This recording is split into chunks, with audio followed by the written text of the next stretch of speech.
Morning to all. How are you all? Hope you all are safe at home. So आज मैं आप सबके सामने एक स्टोरी प्रस्तुत करती हूँ। वह स्टोरी हमारी लाइफ में तो बहुत सक्सेस करती है, बट वह नेटवर्क मार्केटिंग में भी बहुत सक्सेसफुल है। तो जरा ध्यान से सुनिएगा। स्टोरी सुनाने से पहले जरा ये देख लीजिए, यह बॉलीवुड मूवी हमने आज नहीं कईयों साल पहले और बहुत बार देखी थी। बहुत बार सबने देखी थी, देखते हैं और देखते भी रहेंगे क्योंकि है ही इतनी मजेदार।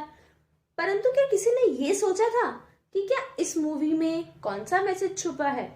नहीं, ये मूवी हम अपने मनोरंजन के लिए, अपने एंटरटेनमेंट के लिए देखते आए थे, देखते हैं और देखते ही रहेंगे।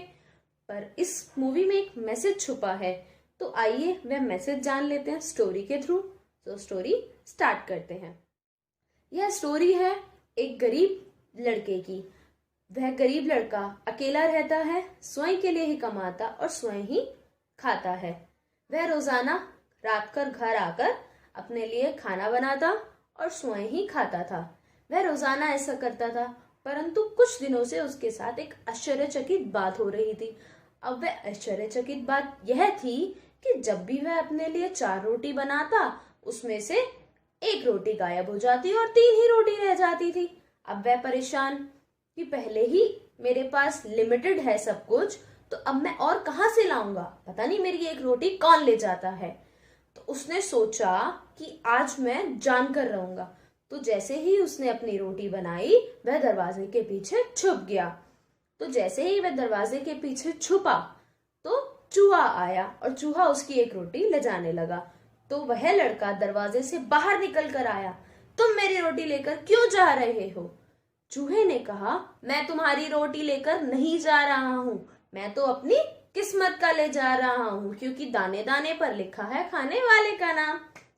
अब लड़का परेशान होता है, तो वो कहता है, मेरी लाइफ में पहले ही इतनी परेशानियां हैं, तुम मेरी परेशानियों को और ना बढ़ाओ।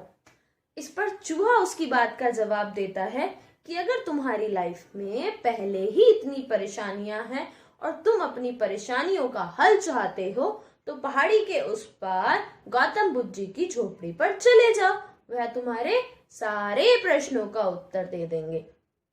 लड़का सुनकर खुश हो जाता है और लड़का ठान लेता है कि मैं कल ही सुबह गौतम बुद्ध जी के पास जाकर अपने प्रश्नों का उत्तर लेकर ही आऊंगा। तो जैसे ही सुबह होती है, लड़का जाने लगता है। लड़का चलता है, चलता है, चलता ही चला जाता है। तो चलते चलते घने जंगल तक पहुंचता है। अब घने जंगल तक पहुंचने में उसे समय लग जाता है, रात होने लगती है। तो लड़का यह सोचता है कि काश मुझे यहीं पर रात गुजारने को मिल जाए, तो मैं सुबह गौतम बुद्ध जी से जाकर अपने प्रश्नों का उत्तर ले आऊं। तो लड़के को वहां एक हवेली दिखती है। अब वह लड़का उस हवेली के अंदर जाता है और उस हवेली की मालकिन से रात गुजारने की परमिशन मांगता है और उसे बताता है कि मुझे सुबह गौतम बुद्ध जी से अपने प्रश्नों का उत्तर लेने जाना है। अब मालकिन कहती है, ठीक है, परंतु तुम्हें गौतम बुद्ध जी से मेरे भी एक प्रश्न का उत्तर लाना होगा। लड़का इस बात की मंजूरी दे देता है और वह कहता है कि आप मुझे अपना प्रश्न बता दीजिए।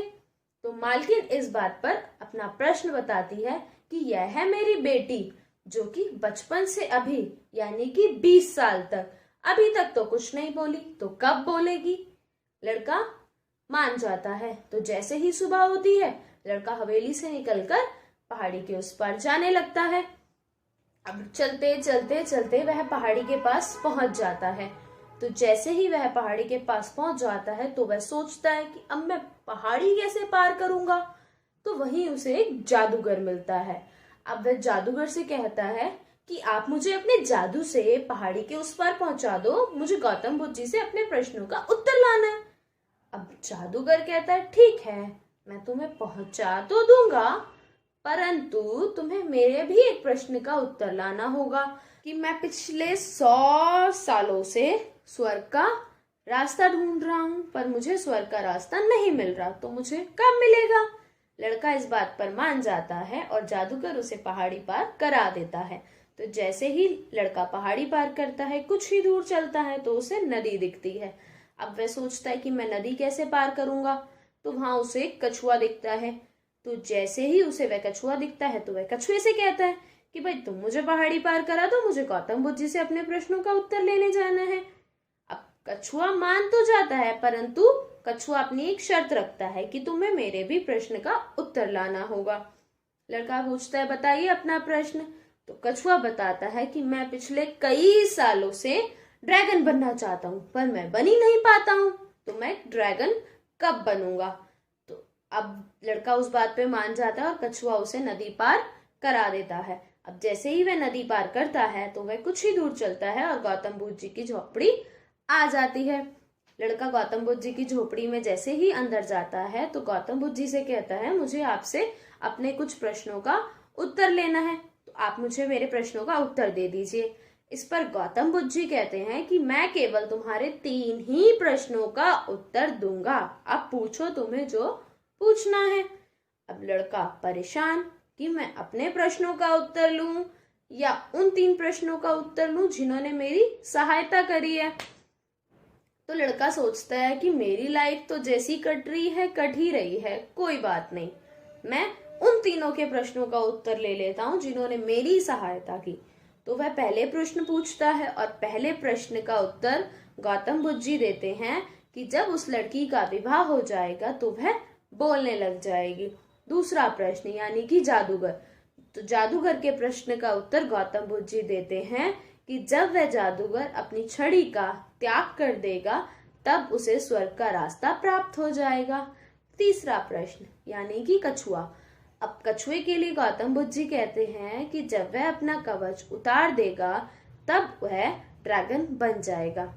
अपने प्रश्नों का उत्तर लेकर वह लड़का वापस आने लगता है तो उसे फिर से कछुआ मिलता है, तो वह कछुए को उसका उत्तर बताता है कि जब आप अपना कवच उतार देंगे आप ड्रैगन बन जाएंगे।